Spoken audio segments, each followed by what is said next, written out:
the second part of Fred's story. It was 8:59 when Mr. Lee drove away in his car. We couldn't see the lights of the car, so we went to the gate. We listened carefully, but we couldn't hear anything. We looked carefully, but couldn't see anybody anywhere. I tried to open the gate, but I couldn't find the keys. They were in the bag, and the bag was in the car.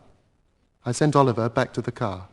Yes, I went back to the car, found the bag in the boot, and ran to the gate with the bag in my hand. Yes, he came back quite quickly and brought me the bag. I asked him for the keys. First he couldn't find them because it wasn't light enough. Then he found them and gave me one. I couldn't put it in the lock because the lock was too small. He gave me another one. I put it in the lock and tried to turn it, but it didn't work. It was the wrong key. The third key was the right one.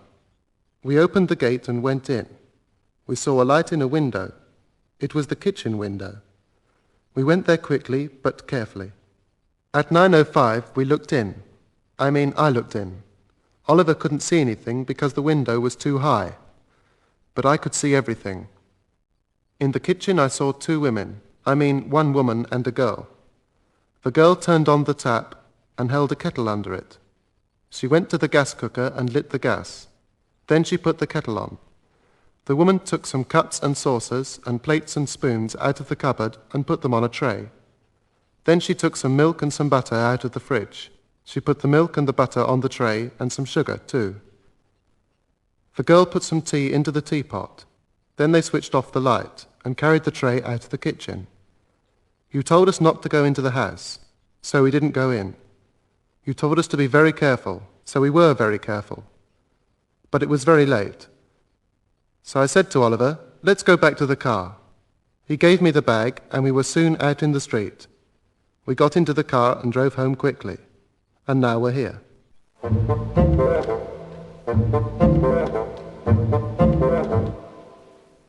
Nobody noticed us. Could you see the girl's face? Yes, I could see her well. She wasn't very beautiful, but she had a pretty dress and nice high boots on. It was Kate. Are you sure? Yes, I am. And the woman was Mrs. Lee. I could see their faces quite well. The girl asked a question and the woman answered, but I couldn't hear them. The window wasn't open wide enough. Good. Is our plan of Denton Cottage right? No, it isn't. The kitchen window is in the wrong place on the plan. Can you show it to me? Yes, I can. Give me the plan. Here you are.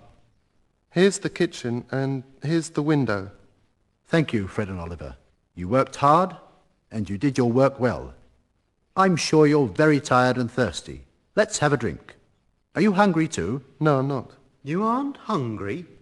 I can't believe it. You're always hungry.